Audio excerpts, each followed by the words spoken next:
নমস্কাৰ ষ্টুডিঅত মই দীপানিতা আৰু এই মুহূৰ্তত লৈ আহিছো এটা অতিকৈ গুৰুত্বপূৰ্ণ খবৰ কিয়নো বিটিআৰ উচ্ছেদ অভিযান সম্পৰ্কত এইবাৰ প্ৰমোদ বৰুৱে স্পষ্টীকৰণ প্ৰদান কৰিছে যে ইউপিপিএল ক্ষমতাত থকালৈকে কোনো উচ্ছেদ নহয় বিটিআৰত আমি জনাইছো এই মুহূৰ্তত ঈশান নিউজৰ দৰ্শকসকলক এই গুৰুত্বপূৰ্ণ খবৰটি ইউপিপিএল ক্ষমতাত থকালৈকে কোনো উচ্ছেদ নহয় বিটিআৰত আৰু বিটিআৰৰ উচ্ছেদ অভিযানক লৈ প্ৰমোদ বৰুৱে ইতিমধ্যে স্পষ্টীকৰণ প্ৰদান কৰিছে যত যেনেকৈ আছে তাত তেনেকৈ থাকিব কোনো ধৰণৰ উচ্ছেদ অভিযান নচলে বিটিআৰত আৰু অতি শীঘ্ৰে 11000 পৰিয়ালক নতুনকৈ প্ৰদান কৰা হ'ব ভূমিপট্টা গুৱাহাটী উচ্চ ন্যায়ালয়ৰ নিৰ্দেশনাক লৈ বিটিআৰৰ চিফ প্ৰমোদ বৰুৱে এই স্পষ্টীকৰণ প্ৰদান কৰিছে আৰু পুনৰবাৰ জনাইছো ঈশান নিউজৰ দৰ্শকসকলক এই মুহূৰ্তৰ এই গুৰুত্বপূৰ্ণ খবৰটি সমগ্ৰ ৰাজ্যতে এক তোলপাৰ সৃষ্টি কৰা পৰিলক্ষিত হৈছিল কিয়নো বিটিআৰৰ যি উচ্ছেদ অভিযান সেই উচ্ছেদ অভিযানক লৈ সৰ্বত্ৰে চৰ্চিত হোৱা পৰিলক্ষিত হৈছিল আৰু তাৰ পিছতে ইউপিপিএলৰ প্ৰধান তথা বিটিসি প্ৰধান প্ৰমোদ বৰুৱে স্পষ্টীকৰণ প্ৰদান কৰিছে যে ইউপিপিএল ক্ষমতাত থকালৈকে কোনো ধৰণৰ উচ্ছেদ অভিযান নচলে বিটিআৰত যত যেনেকৈ আছে তাত তেনেকৈ থাকিব আৰু অতি শীঘ্ৰে 11000 পৰিয়ালক নতুনকৈ ভূমিপট্টা দিয়া হ'ব আৰু গুৱাহাটী উচ্চ ন্যায়ালয়ৰ নিৰ্দেশনাক লৈ বিটিআৰৰ চিফ প্ৰমোদ বৰুৱে এই স্পষ্টীকৰণ প্ৰদান কৰিছে আৰু প্ৰমোদ বৰুৱাৰ মন্তব্যটো আমাৰ হাতত আছে সেই মন্তব্যটো আগবঢ়াইছো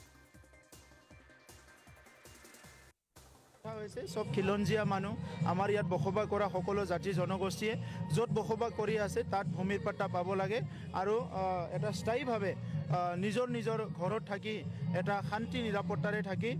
এটা উন্নত দেশ গঢ়াৰ এটা সমাজ গঢ়াৰ এটা সপোন তাতে যাতে ৰচিব পাৰে সেইকাৰণে আমি সকলোকে ভূমিৰ পাট্টা দিম যোৱাকালি যেতিয়া এইটো ফেচবুকত ওলাল তেতিয়া মই ছেক্ৰেটাৰীক সুধিলোঁ যে এইটো কি কথা ছেক্ৰেটাৰীয়ে মোক ক'লে যে তেনেকুৱা বহুত হাইকোৰ্টৰ কেছ পেণ্ডিং হৈ আছে কিছুমান কণ্টেম্প অফ কেছ বুলি আহে কিছুমান কিবা আহে তেতিয়া তেখেতসকলে এইবিলাক লিখি পেলাই তেখেতসকলে হাইকোৰ্টক কিবা ৰিপ্লাই দিয়ে কিন্তু আপোনালোকে দেখিবলৈ পাইছে আজিলৈকে কোনো উচ্ছেদ হোৱা নাই না পিছত হ'ব তেনেকুৱা উচ্ছেদ হোৱাৰ কোনো কথা নাই যিসকলে প্ৰকৃতিত ভাৰতৰ নাগৰিক যিসকলে ইয়াত যুগে যুগে বসবাস কৰি আছে ইয়াত আমাৰ চৰকাৰ থকাত না কিবা উচ্ছেদ হ'ব না কি কৰিব সবে শান্তি সম্প্ৰীতি নিৰাপত্তাৰে থাকিব পাৰিব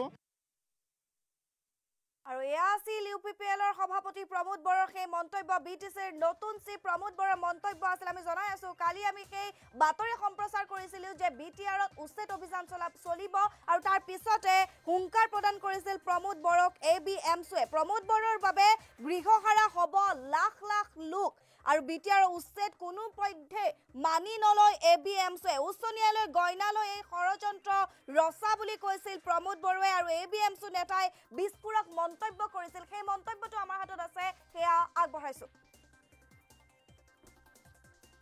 হয় সাহেব যোৱা 2019 চনৰ 9 ডিচেম্বৰ তাৰিখে যোৰাটৰ প্ৰদ্যুৎ বৰা নামৰ এজন ব্যক্তিয়ে গুৱাহাটী হাইকোৰ্টত 78/2012 নামৰ এখন পিএল দাখিল কৰিছিল পিএলখন মতে কৈছিল যে তেওঁ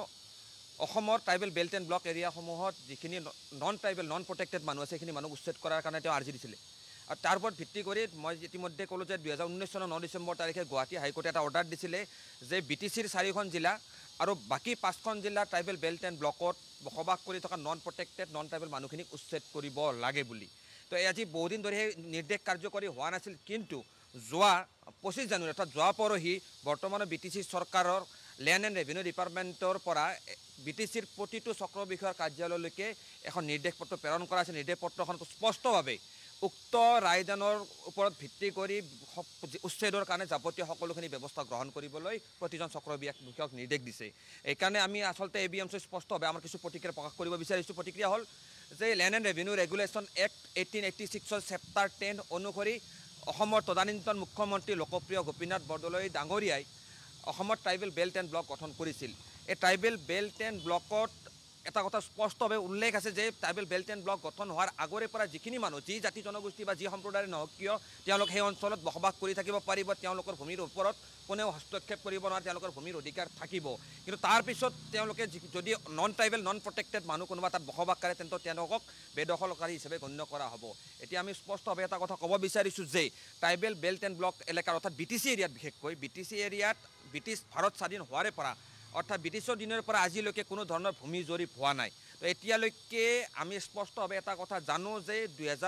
2003 চনৰ 10 ফেব্ৰুৱাৰী তাৰিখে BTC চুক্তি নামেৰে এখন চুক্তি স্বাক্ষৰ কৰা হৈছিল। এই চুক্তিখনৰ জৰিয়তে BTC অঞ্চলটো ষষ্ঠ অনুসূচীৰ অন্তৰ্ভুক্ত কৰা হৈছিল। তো ষষ্ঠ অনুসূচীত যিহেতু এটা তাত নিৰ্দিষ্ট ভূমি নীতি আছেই, তো ভূমি নীতি থকাৰ পিছতো পুনৰাই একেখিনিৰ ভূমিত একেডৰা ভূমিতে আকৌ ট্ৰাইবেল বেল্ট এণ্ড ব্লকৰ যি নীতি প্ৰয়োগ কৰি আজিৰ তাৰিখত BTC চৰকাৰে উচ্চ ন্যায়ালয়ৰ এটা নিৰ্দেশৰ গইনা লৈ লাখ লাখ মানুহক আচলতে উচ্ছেদ কৰিবলৈ ষড়যন্ত্ৰ ৰচিছে। আমি স্পষ্টভাৱে এই যি তেওঁলোকে ব্যৱস্থা গ্ৰহণ কৰিছে ব্যৱস্থাৰ আমি প্ৰতিবাদ কৰিছোঁ। কাৰণ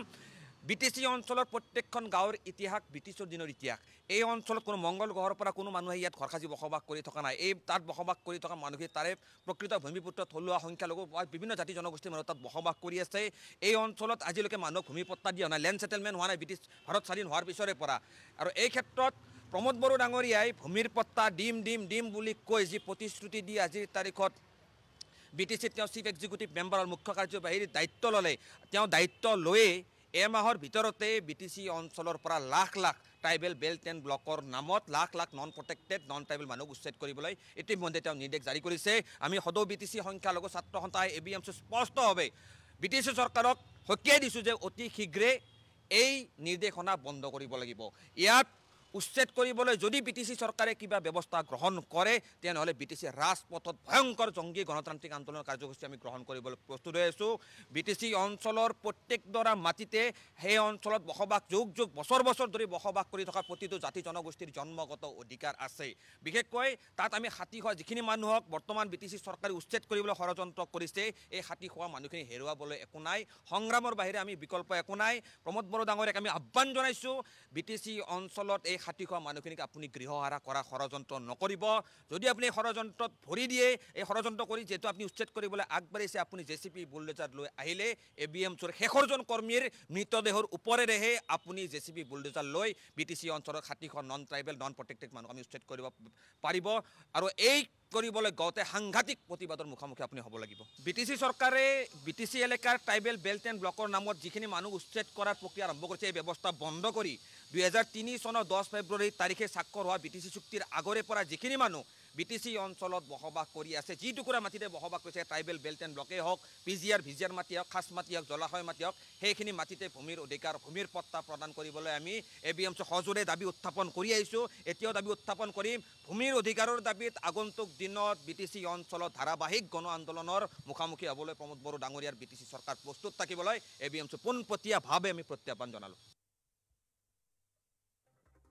আৰু এয়া আছিল ABMC নেতাৰ বিস্ফোৰক মন্তব্য। তেওঁ মন্তব্য কৰিছিল প্ৰমোদ বড়োৰ বাবে গৃহহাৰা হ'ব লাখ লাখ লোক, উচ্চ ন্যায়ালয়ৰ গইনালৈ এই ষড়যন্ত্ৰ ৰচিছে প্ৰমোদ বড়োৱে। আমি জনাই আছোঁ তাৰ পিছতে এই ABMC নেতাৰ বিস্ফোৰক মন্তব্যৰ পিছতে সৰব হৈ পৰিছে UPPLৰ সভাপতি প্ৰমোদ বড়ো। আমি পুনৰবাৰ জনাইছোঁ BTRৰ উচ্ছেদ অভিযানক লৈ প্ৰমোদ বড়োৱে স্পষ্টীকৰণ প্ৰদান কৰিছে। UPPL ক্ষমতাত থকালৈকে কোনো উচ্ছেদ অভিযান নচলে BTRত, য'ত যেনেকৈ আছে তাত তেনেকৈয়ে থাকিব। আৰু অতি শীঘ্ৰে 11,000 পৰিয়ালক নতুনকৈ ভূমি পট্টা প্ৰদান কৰা হ'ব। আৰু গুৱাহাটী উচ্চ ন্যায়ালয়ৰ নিৰ্দেশনাক লৈ BTRৰ চিফ প্ৰমোদ বড়োৱে স্পষ্টীকৰণ প্ৰদান কৰিছে। সেই মন্তব্যটো আমাৰ হাতত আছে, পুনৰবাৰ আগবঢ়াইছোঁ।